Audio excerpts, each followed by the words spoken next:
Hay una versión doblemente viciosa, heredera de los monetaristas, que es la desarrollada por la teoría de la escuela de las llamadas expectativas racionales. Los teóricos de las expectativas racionales, que se agrupan en el último cuarto del siglo pasado, en torno a la llamada nueva macroeconomía clásica, desarrollan un análisis según el cual los agentes económicos son como si dijéramos unos superhombres y supermujeres que son capaces de hacer predicciones correctas y exactas de todo lo que va a suceder en base a la información que ven en el mercado. Con lo cual, según estos teóricos, no importa lo que hagan los gobiernos o que se inyecte inflación o expansión crediticia, etcétera, los agentes económicos prevén de manera exacta todo lo que va a pasar y, por tanto, todas las políticas económicas expansivas, de expansión crediticia, etcétera, son incapaces de afectar a la producción real o al empleo. Ni que decir tiene que los teóricos de las expectativas racionales casi son, digamos, la quinta esencia del error a la hora de entender lo que pasa en economía. Para ellos el mercado es redundante, es innecesario, porque los agentes económicos son casi omniscientes y son capaces de predecir exactamente lo que va a suceder. Pero por las mismas razones que explicaremos que el socialismo es teóricamente imposible, y la razón básica es que es imposible que el órgano central de planificación se haga con la información necesaria de primera mano que tienen los agentes económicos de a pie para dar un contenido coordinador a sus mandatos, los teóricos de las expectativas racionales cometen el mismísimo error, pero invirtiendo quiénes son los supuestamente omniscientes. Ahora serían los agentes económicos de a pie, es decir, todos nosotros, millones y millones de seres humanos, los que, punto número uno, seríamos capaces de tener una teoría exacta y ponernos de acuerdo sobre la teoría correcta del ciclo económico. Es decir, toda la humanidad debería de pasar por mis clases, leerse mi libro, Dinero, Crédito Bancario y Ciclos Económicos, y todos estar convencidos de que lo que produce el ciclo es lo que yo he explicado en clase. Eso es lo primero que exigen los teóricos de las expectativas racionales. Pero no contento con eso, también exigen que además no solo estén todos de acuerdo con la teoría correcta del ciclo, que no les quepa a ustedes ninguna duda que la teoría correcta del ciclo es la que yo explico, y no la que explican los monetaristas y los keynesianos. No contento con esto, los teóricos de las expectativas racionales además exigen que todos los agentes económicos dispongan de la información de primera mano que les permita conocer exactamente el cómo, el cuándo y el de qué manera se van a producir los diferentes puntos concretos del ciclo. Y esa es una información, queridos alumnos, que es imposible de obtener. Entre otras cosas, yo como profesor de economía no la tengo. Como científicos de la economía podemos saber en términos formales cómo funcionan los procesos de mercado y de qué manera, por ejemplo, la expansión crediticia distorsiona las decisiones de los empresarios, genera malas inversiones y luego ineludiblemente se descubre por el mercado y surge una crisis financiera primero y luego una recesión económica. Pero lo que no sabemos es el cómo, el cuándo, los detonantes concretos. Si yo lo supiera, queridos alumnos, no sería profesor de economía de ustedes, sería multimillonario. Ese es un conocimiento empresarial que se genera de primera mano por los empresarios día a día en el mercado, que está disperso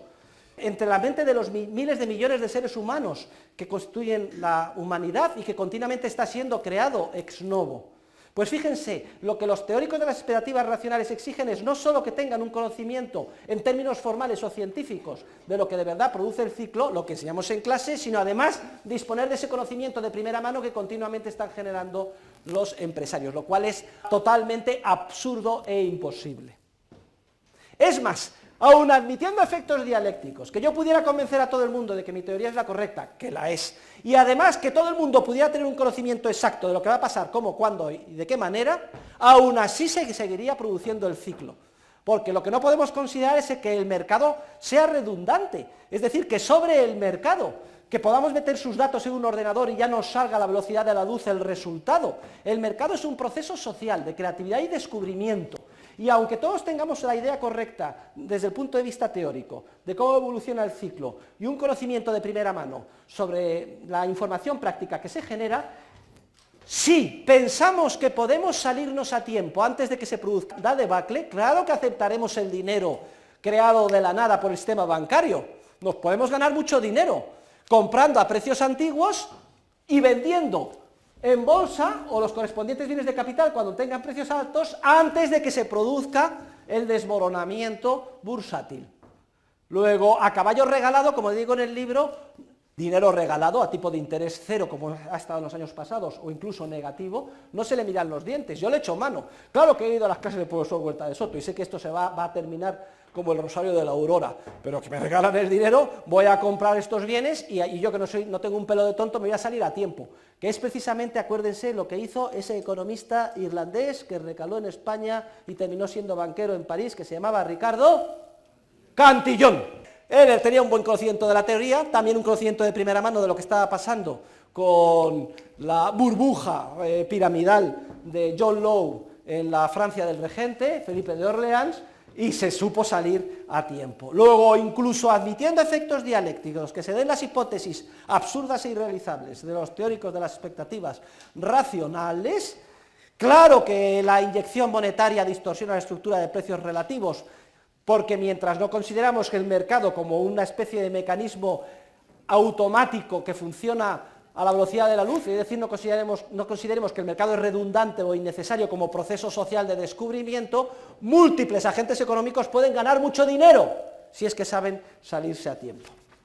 Ahora bien, al igual que sucede con la ecuación de intercambio que acabamos de criticar de los monetaristas, hay un pequeñísimo fondo de verdad en la teoría de las expectativas racionales, que reconoce Mises en su análisis, y dice que en la medida en que los diferentes agentes económicos, una vez a lo largo de su vida y otra, sean víctimas de un proceso de expansión crediticia iniciado por la banca que les lleva a invertir mal y luego pues las pasan canutas para reestructurar sus negocios y es que nos arruinan, ya a la segunda o a la tercera dicen, tate, antes de lanzarme voy a ver si esto hay algún indicio de que tenga un origen de inyección monetaria o de expansión crediticia. Y me las van a tener que convencer mucho para que yo acepte a la segunda o tercera vez crédito barato. Luego, esto explica que, como decíamos el otro día,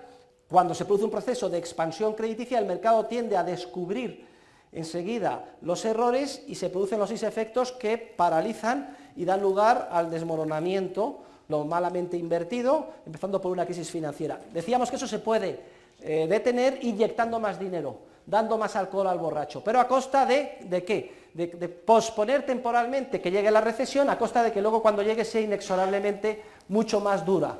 porque sobre unos errores de inversión se solapan otros. Y poníamos el ejemplo de lo que sucedió en la crisis del 2001, que se abortó como consecuencia del ataque al World Trade Center. ¿Se acuerdan? Pues bien, cada vez hay que inyectar más y de manera progresivamente creciente expansión crediticia para mantener la burbuja. Y esto de alguna forma recoge el pequeño fondo de verdad que tiene la teoría de las expectativas racionales. Y es que los agentes económicos no son tontos, terminan aprendiendo y al final hace falta siempre una inyección monetaria progresivamente acelerada o creciente que pille por sorpresa a estos agentes económicos y de alguna forma posponga el desencadenamiento de los 6 efectos que ponen fin a la burbuja.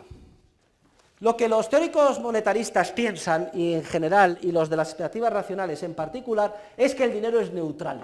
Para ellos piensan que el dinero es neutral, es una especie de velo y que no afecta a la economía. Y lo que nosotros estamos viendo aquí es que la concepción temporal del proceso productivo y la correcta comprensión del dinero conecta a través de ese puente que es la teoría del capital, el lado real de las inversiones reales de los empresarios con el lado monetario. Y la conclusión a la que llegamos es que el dinero jamás es neutral, ni a corto, ni a medio, ni a largo plazo. No es neutral a corto porque se inyecta el dinero e induce una inversión errónea, ni a medio ni a largo, porque aunque se produzcan todos los efectos y se descubra que es un error la inversión, la estructura productiva que queda, una vez que se reestructura, se despide a los trabajadores, tratamos de digerir los errores, etcétera, es muy distinta a la que habría habido si no se hubiera inyectado esa masa monetaria artificial procedente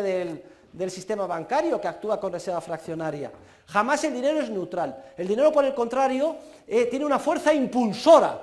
No cabe concebir, además, una unidad monetaria que no tenga fuerza impulsora. Un dinero neutral es que ni siquiera sería dinero, porque lo que caracteriza al dinero es que es una capacidad adquisitiva que tienes en el bolsillo y que cuando compras modificas algo de la realidad. En términos reales cambian las cosas.